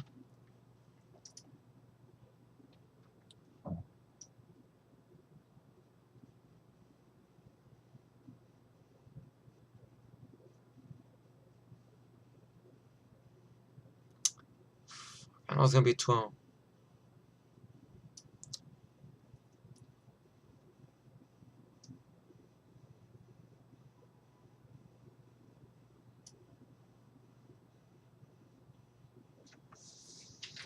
So you get this dialogue there and stuff like that. Like Silverman asks him, "Why didn't you bring any weapons back? Something more advanced? Don't you have ray guns? Show me a piece of future technology." You go, look, you go naked. Something about the field generated by a living organism. Nothing dead will go. But why? I didn't build the fucking thing. Oh, right.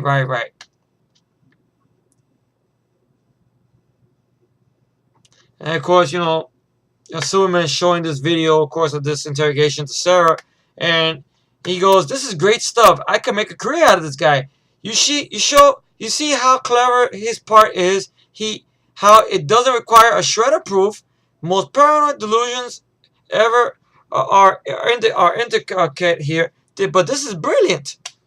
Which, ironically enough, Silverman did make a career out of Sarah Connor in the same manner, what he's talking about with Kyle Reese and stuff. You think about it. You get to the second film. And he's like, "Why were the two other women killed? Most of the records were lost in the war. Skynet knew almost nothing about Connor's mother. Her full name, where she lived, they just knew the city. The Terminator was just being systematic." Oh, well, let's go back to what I was. Now, here's the best part. Now, that's how I know. "Look, you have heard enough. I have answered your questions. Now I have to see Sarah Connor." I'm afraid that's not up to me. That's not up to me. Then why am I talking to you? Who's an authority over here? Please, shut up. You don't get it, do you? He'll find her. That's what he does. That's all he does. That's all he does. You can't stop him. He'll wait through you, reach down her throat and pull her fucking heart out. Get off me. And they pause on him. He's like, like that and everything. It was a great scene. I didn't have to read this shit, but still, I do it in there for charm. If anyone's watching this long. So you get a lot scene right there. Plus, you get a very good Stan Winston effects scene, which I really love a lot. And everything like that. I love how simple the effects were on that. And even Stan Winston was impressed with it. God rest his soul, when they interviewed him, how he thought it was not going to come out that good, but it actually came out better than he thought and stuff. How in the light, he crawls into this motel room, I guess, which he has all his guns and clothes out, I guess. And he turns out the lights, his eye all fucked up and stuff.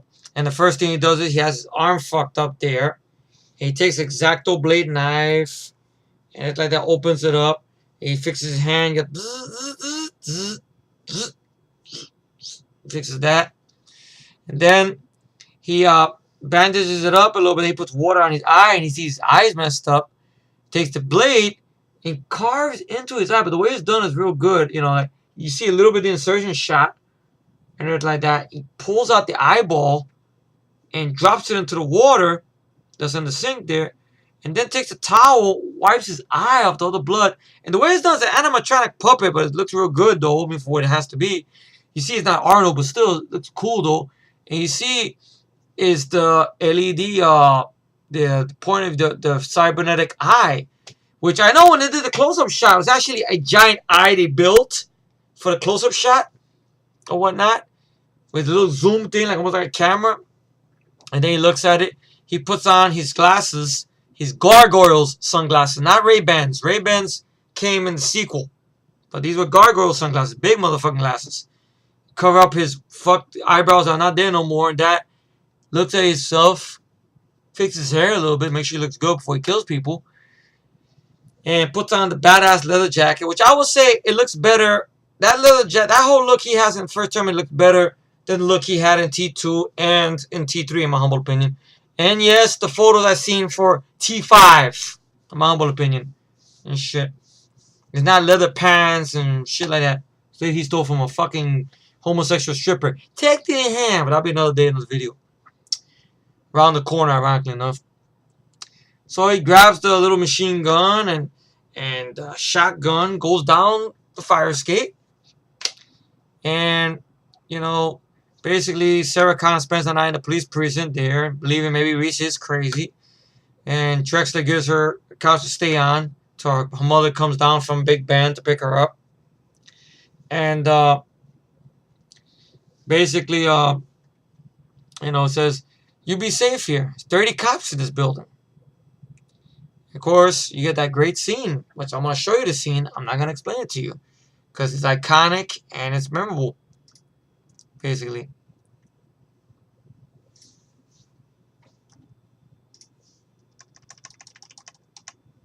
It's just badass.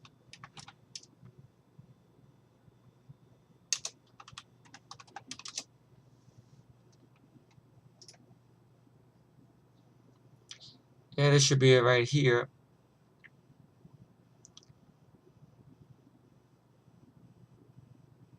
It's 5 minutes, I probably was. Okay, once again, not in the best quality, but still, go back to bootleg theater positions. Alrighty. Doing this here. Hopefully somebody's watching. I really hope so. And make sure the camera's in the right position. Okay, this wire here. Shit, I went too far back. That should do it right there.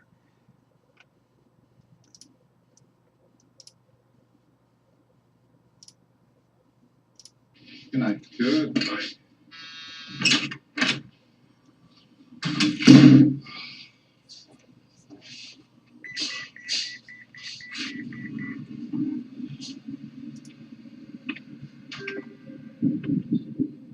I'm a friend of Sarah Connor. I was told that she's here. Could I see her, please? No, can't see her. She's making a statement. Where is she? Look, it may take a while. Want to wait? There's a bench over there.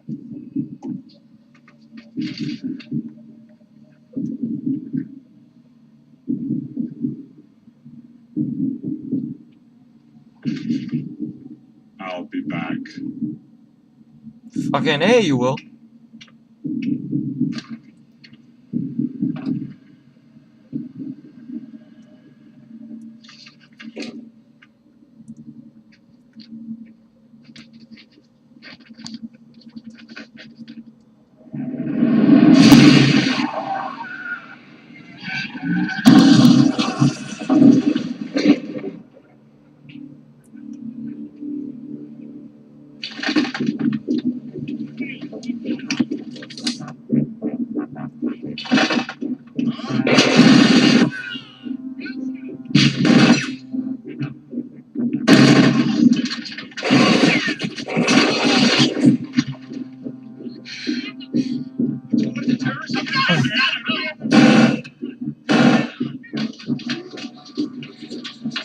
Stay here.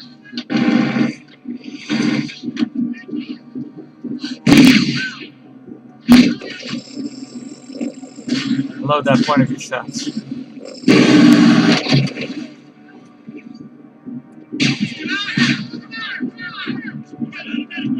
I swear I look like he got shot in the eyes, don't it?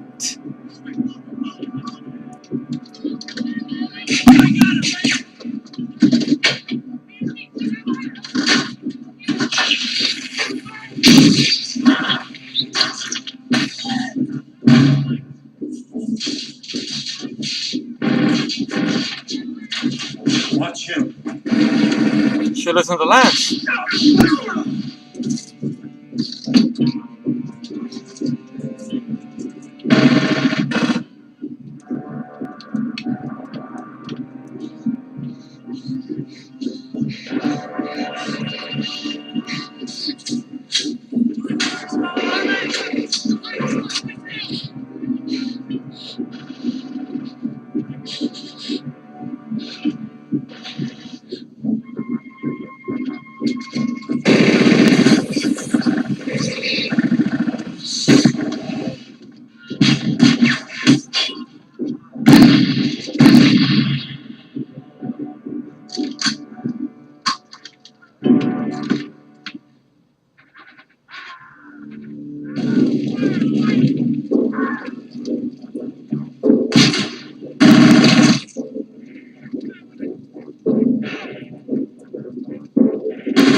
Antonison gets killed very viciously, even though it's off camera.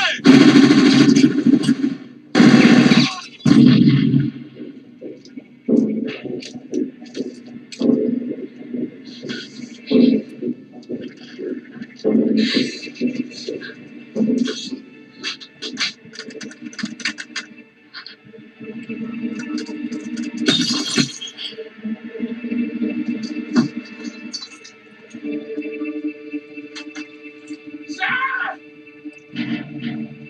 Reese! This way.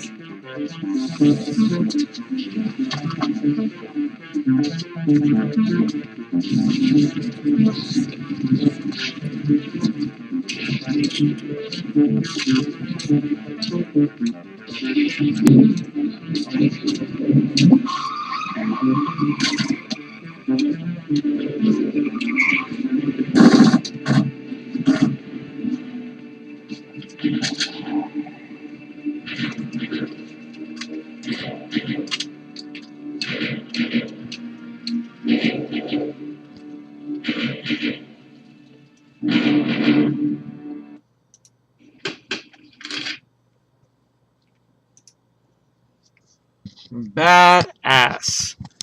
Hopefully, I got it in the damn frame. So that happens there. And then Kyle and Sarah, now they're alone now. Staying in some, I don't know, if it's some area under a bridge or something like that. And you get a little more moments with them. Now, I think the reason this film was a big box office hit is because Arnold said it best. The movie has a little bit for everybody.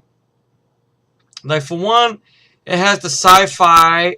It has the good story in there. It has stuff about some action in there and stuff. A little bit of horror, little bit, and also a little love story there. With Kyle Reese and Sarah Connor, and it works. So that's why the movie was a big overnight hit, and it deserved to be a hit or whatnot. In my humble opinion. That's why so many people love this film. There's a film you could go on a date to watch. You could bring a date to watch The Terminator. Even though she's probably seen the movie already. But maybe she's a movie fan, she'll watch it with you again. Like, you bring her to watch Terminator, not Maniac. Alright? Yeah, imagine that. Let's watch The Terminator. I seen it as a kid. The effects are cheesy. Bye-bye. Sorry, out of the house. But why? Because I don't like Terminator? I said, yep. Sorry, you don't like Terminator, you don't like me. Bye-bye. Channing Tatum's a better actor than Arnold. Get the fuck out of this house. Simple as that. Out. So you get that whole dialogue there, about how he volunteered, for this mission or whatnot. And I like Sarah's rebuttal to this. I'm not the mother of the future. I didn't ask for this honor, and I don't want it. Any of it. Am I tough? I can't even balance my checkbook. But this character's going to go through an arc. And stuff, and you see the way that works there in the film and everything, and it's cold, and he basically tells her a little bit about where he's from and stuff, and he talks about how the Terminators, the infiltrators first showed up, how they were the newest and the worst, and I like the way it's done. There's hardly no dialogue done, where at least a little bit here, where with the Brian Fidel's score and everything, how he's come back from a night of doing patrol or whatnot. He's tired, and you see how everybody's living in this big slum, basically, killing little rats or whatever to eat, and kids playing with toys, and you see Kyle Reese doing a little bit, like maybe a little playing with the kid, with the thing like that, and everything. And how he's just tired and dirty and sees people crying or whatnot. You really get the sense of this very horrible future and stuff. And he sits down, lays on the floor somewhere. He's all dirty, he's tired, and he looks at a picture of Sarah Connor or whatnot. He's just looking at it a lot. And so you have dogs there, and the reason you see dogs there is because the dogs are used to spot Terminators. People wondering, well, my mom's dog barks a lot. Is he spotting a Terminator? No, he does that because he's an asshole. That's why. He's trying to be funny. Oh, he spots Terminator. No, he don't.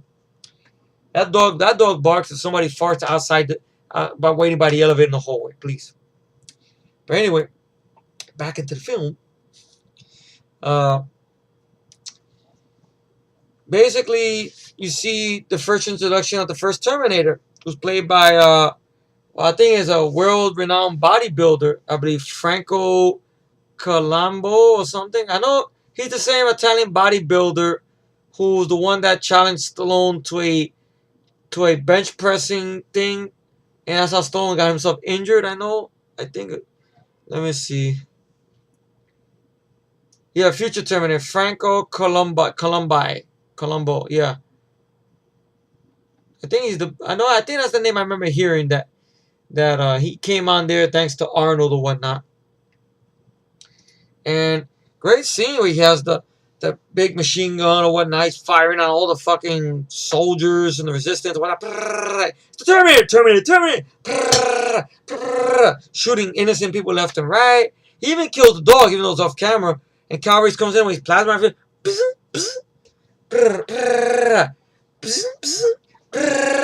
Then he runs, and there's an explosion behind him. Kyle Reese is on the floor. His picture is burnt of Sarah Connor, and you see, for some reason, the Terminator's got the red eyes. I guess maybe when some people fired on it, you see maybe because the eyes came out. You see, and the way in the picture's burned, and the transition to the edit, you see Sarah Connor's face sleeping. I like that edit. Well done. By the way, the editor for this film is Mark Goldblatt, who will go on to edit Rambo First Blood Part 2. I think Terminator 2. And I'm not sure. I want to say RoboCop, I think. I could be wrong. I think he edited RoboCop as well. Yeah, a lot of films. He was the editor on this film. He did a great job editing this film together. And plus, he was a good director, in my humble opinion, for Dead Heat and for 1989 Punisher as well. And all that happens there. And they go off somewhere. I know there was a few deleted scenes, which did not get put back to the film, which I'm alright with. I mean, the deleted scenes are there or whatnot. They're on the DVD. It's very interesting to watch or whatnot. What didn't make it into the finished film or whatnot. Like a great scene where Kyle Reese breaks down and cries and stuff. Great scene there and everything. I know there was a whole deleted scene regarding how Paul Winfield's character was actually believing in Kyle Reese in a way. That he believes this whole thing about the future. One night he had a last final word with Kyle Reese to protect her or whatnot while he dies there before he leaves the prison. But it was there. It's not like Aliens. So you see all the deleted scenes, there, like, the whole the scene with the centuries and everything like that. And, Hudson going off. Me and my squad are all doing badass and protect. It's not like that. That makes sense to put it into the finished film or whatnot. But here it's just there for what it has to be and everything. That there was stuff cut off of MPA or whatnot. So you have the scene where Arnold is looking through the phone book or whatnot, and this guy's ugly-looking old guy with hairy arms or whatnot, tank top, kind of like I'm wearing, and he just knocks on the door. I guess he's the cleaning guy. Hey, buddy, you got a dead cat in there or what? And Arnold just looks at the door, see possible responses, and I like how he just comes out and says this, "Fuck you, asshole." The guy hears that, okay, and stuff, and finds that the address to Sarah Connor's mom's cabin or whatnot. So he goes up there and comes out with the machine gun, just walking through the hallway. At least somebody reacts to it here, like some black guy goes, "Damn!" And Sarah and Kyle end up going to a tiki motel, so you know what's gonna happen there, obviously, and stuff. And basically, he leaves her a gun and goes out to buy some supplies because he has money. How he got it, well, you can figure it out. And Sarah's talking to her mom on the phone, which she shouldn't be talking to nobody, but realize she's talking to a Terminator, infiltrating her mom. "I love you too, sweetheart." And stuff. Find out this the motel where she's at and stuff. And Kyle Reese comes back with not with food, but with stuff to make pipe bombs. Because according to the deleted scene, they were making bombs basically to find out where Cyberdyne Systems is at and blow it up to prevent the future and stuff. So that was the lead scene of Sarah become proactive, sort of, so to speak. And of course, you get that great scene where, which is gonna lead to their little love scene right there. And I miss scenes filmed like this. I really do, because you don't see this no more in movies anymore, which is sad. Not because of nudity. I just like the way it's filmed, very in the silhouettes and the way it's done. But what leads up to is a great, great dialogue there. It was in the script. As Sarah saying stuff about he'll find us, won't he? Yeah, he was. Carlos is looking out the window there with the curtain down with the gun and stuff. She goes, "Look at me, I'm shaking. You must be disappointed." I'm not. Carl, women from your time, what were they like? Fighters. That's not what I meant. Was there ever anybody, a girl? He goes, "No. Never. Never? Never. Sorry. Must be so much pain. Pain can be controlled. You gotta just disconnect." So you feel nothing? And then I like how he breaks down. But the way it's done here, I think works better than the lead scene. Connor gave me a picture of you once. I didn't know why. I memorized it was a picture of you young like you were now. And I was always wondering what you were thinking. You look kind of sad. I memorized every curve, everything in that picture. I didn't know why he gave it to me, but I'm thinking now I know why. I come across time for you, Sarah. I love you. It's a great scene. She's crying a bit. He walks away from her, puts the pipe bombs in the bag. I shouldn't have said that. Then she kisses him, and you get the love scene. Well done. Stuff like that with the score playing and everything. Good shit, Doesn't always have to be tits and ass and penetration and stuff like that. It's a love scene. So it's done in good taste. Even though I know Michael Biehn and Linda Hamilton, when they did a panel discussion, they made a joke about it. How, you know, how her husband was very upset about this love scene that had to be shot, and how his wife, Michael Bihn's then wife at the time, was going crazy and stuff like that and everything. And Linda Hamilton says about going toward the scene that it felt like she was being rushed to a wedding or something, almost, and everything like that and stuff. And Michael Biehn jokes and says, "I fell in love with Linda, but I had to work hard because I was a married man. She's married. I don't want no troubles," and stuff like that. It's a funny little panel thing. You probably find it on YouTube if it's still up and stuff like that. It's like when Michael Biehn and Linda Hamilton did a panel, a Q&A together, which is hilarious though, and stuff. And their reaction to that, it was a little funny and everything. So, so they had the scene there, and the Terminator is closing into where they're at. And you see Kyle Reese break the armor a little bit, where she putting her sneakers on, he's putting on his jacket. She takes the pipe bombs back. She goes, "Think fast!" And he's like getting scared. He smiles a bit. He says, "Give me the bag." And that smile goes away when dog barks. Arnold is there and leads to that great climax chase and stuff, where he's got the motorcycle, they got the pickup truck. I like that fucking that tunnel they're in or whatnot. Even though it's kind of a long tunnel, but you've seen it before in some movies and stuff like that. Drive faster! He's throwing the pipe bombs and throwing it at Arnold and shit. Even though you might argue that some of the cars driving there might get hurt or injured to these fucking pipe bombs. But you can say the same thing about Rambo First World War II in the village with the. I'm not starting trouble. I'm sorry. I don't mean to start trouble. Please don't hit me.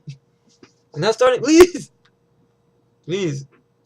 Hey, we just see smoke, so naturally it's just blowing smoke and everything. Arnold is firing on him and missing or whatnot. So ultimately, every time he gets shot, I always groan because you really feel for these guys. You don't want them to get hurt or killed and stuff. And that's one thing James Cameron worked hard at doing with this movie. He wanted to give you characters you give a shit about. And that ironic? In movies today, you don't have that character you give a fuck about. He gets shot, and then the Terminator is closing on her. His machine guns out of ammo. He pulls out a little pea shooter. He's shooting at Sarah, and shoots the rear view mirror. He's closing in. Sarah ultimately does something to the Terminator, and swings the wheel over, knocks the Terminator off the motorcycle. Ultimately, she gets into a car crash, and then the Terminator gets up, good makeup effect, and gets ran over by a fucking truck. Good effect, man. I don't know how they did it. And I like the guy goes, stay here. He goes to check to see what happened or whatnot and stuff. And ultimately, we don't see what happens. We just see a far away shot. I guess the Terminator must have banged him against the fucking thing or whatnot. And he just limps all the way to the truck and says another iconic line when he opens up the thing, the truck there, with his red eye showing the Terminator eye showing and the meat missing from his face. Get out. The guy just gets the fuck out. Then he learns how to drive a truck to his thing, the manual there. Starts up the tanker gas truck and pursues to chase Kyle and Sarah down the street and stuff. He goes, run, run. And I think ironically, Linda Hamilton's foot was in a ace bandage throughout the making of the film because she fucked up her ankle. They don't specify how she fucked up, but she fucked up her ankle. And she was put through a lot of grueling stuff or whatnot throughout the film and everything. And you know, you can see it when she's running. She's kind of almost limping a little when she's running and stuff. But she's still going through the whole thing. She was a trooper throughout the making of the film. And the Terminator is closing in on her. And then Kyle Reese puts one of his pipe bombs in the back and hides in the dumpster until she runs. And I love the way this was done because the truck really didn't blow up. And it wasn't a real truck that he blew up because it was fixed to a police armory they were filming at. So the helicopters that caused some trouble. So they made a miniature, which looked very real. To this day, it still looks fucking real. Great miniature and shit. And then they did it the first time, it didn't work. They did it again. It worked perfectly and shit. And I like the way it's done. When you see a little bit of the aftermath of the fire. It looks like the real fire now when you see the Terminator crawling out, a stunt guy with it crawling out. He falls to the floor, almost like Michael Myers and shit. And you just see the engulfing flames burning him and shit. Boom, boom, boom. And then that great, it looked like it'll be the ending of the film where Kyle sees Sarah and they hug you. We did it, Kyle. We did it. And almost like a nightmare. I agree. You can see James Cameron's nightmare come to life right there. Where Stan Winston did a great job building this endoskeleton T-800, man. Full life size. At least from this part, from this shot here. And then you see Kyle Reese looking at him like he's seen this fucking machine before. But you see Sarah's looking at it like, oh my God. Like you just thought the guy Arnold was scary. This is 10 times scarier. And it's done in stop motion, but well fucking made. And it works. Where he's walking after Sarah and shit. And they break into this factory, which you find on deleted scene what the factory is. Which I know when I first saw the deleted scene, like, that's what that factory was. And James Cameron deleted that on purpose because he wanted, because people were asking how Terminator came back for T2 in the teaser trailers or whatnot. So because of that scene, lead scene, we see in the DVD, you know what I'm talking about. So they go inside there, they hide there, and they turn on the mechanism machine. I guess they drag the Terminator, and Kyle Reese falls on the floor. Ironically enough, you know, like in Aliens and some other films, Michael Biehn has to be carried out in the third act. In Aliens, he was injured. The female lead has to carry him out in the third act. Navy SEALs, he was shot, injured. Charlie Sheen and company have to carry him out. The only time he wasn't shot and injured was in the Abyss, and you could say Tombstone. Granted, he was drunk and he was trying to call out Val Kilmer to fight. Play for blood. And that stuff. Remember that? And I was gonna go to 2 hours now. Hope somebody watched this. So, well, at least it matches my Aliens epic long ass review. At least all that goes down there. And, you know, move it, Reese. On your feet, soldier, on your feet. They crawl through there. I mean, going through the thing. The Terminator Endo punches through the wall. Gets through there. And is distracted by some of the machines. Trying to track her and stuff. I love the way they did it. Half of the torso was by somebody holding it. Then the bottom part was somebody's legs there. Worked real good. When you see it moving, it's a stop motion, but it works.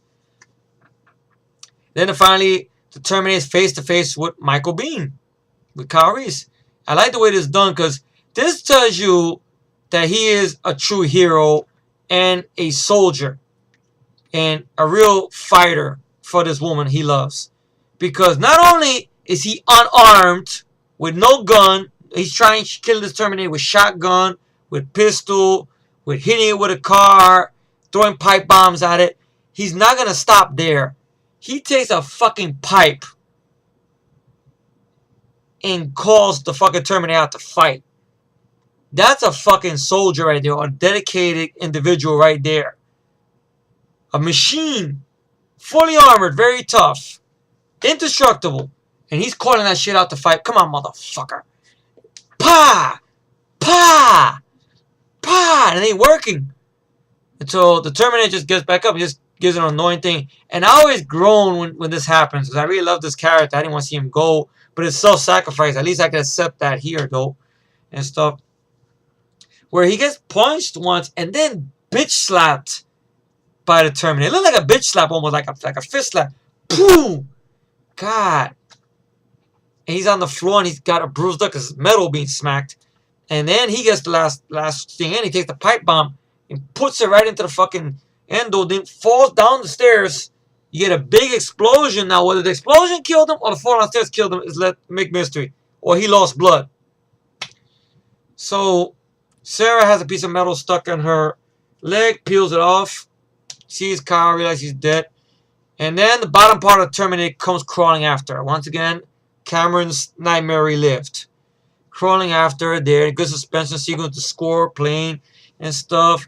And she's going through the conveyor belt, chasing her, crawling after her into this hydraulic press where she closes the thing down and turns. And then she gets the thing right there. She gets that iconic line, "You terminated, fucker!" With the fucking lightning and the thing going at it, like, yeah, that's a crowd pleasing. Like, yeah. I like the way they do it. They said how they did that too. How they did it was a foam core with some little light pieces of, I guess, some type of other material that was kind of like a liquid type of thing, because they didn't want to blow up metal because it would injure a lot of the film crew and the cast members as well and shit. So kind of Stan Winston trick the way he did it. And the smoke that you see before the light fades out is actually somebody off camera blowing cigarette smoke going. Simple shit, but still holds up. I know I fucked up the camera. You get what I mean? And Kyle Reese is put into a body bag. Well, not really a body bag. It's Jim Cameron's suit bag they use for low budget reasons. And then she's taken out the hospital there. And then some time passes. Now she's pregnant. She's showing. And she's doing her tapes, her memoirs. Her tapes she's leaving to John. And basically goes to a gas station. You get the idea she's heading somewhere down south. Probably Nicaragua, somewhere off the border. Where she will hook up with her people up there or whatnot. She carries a gun. So this is the introduction of the Sarah Connor you will see in the next film. And stuff, you know, and the way she says that last words. I don't know what to tell you about your father, Bart. For the little time I know him, we loved a lifetime's worth. And then you have the little kid who takes the picture of her and says some kind of story about he's ashamed to ask her $5 for the picture. If he don't, his father will beat him. And she says, pretty good hustle, kid. Cuatro, like, you know, say $4 for the picture. Now, Radcliffe, that would be the picture that, you know, John will give to Kyle Reese. So she realizes that when she looks at it, okay, and stuff and everything. And drives off, and great, beautiful score. Epic fucking movie. I never get tired of watching it. I can't think of any problems I have with the film, to be honest. There's little nitpicks here and there and stuff, but I can't, there's nothing that's going to sacrifice points. You know, the cast does a great job. The effects, I think, work real well. For the budget they had, works amazing.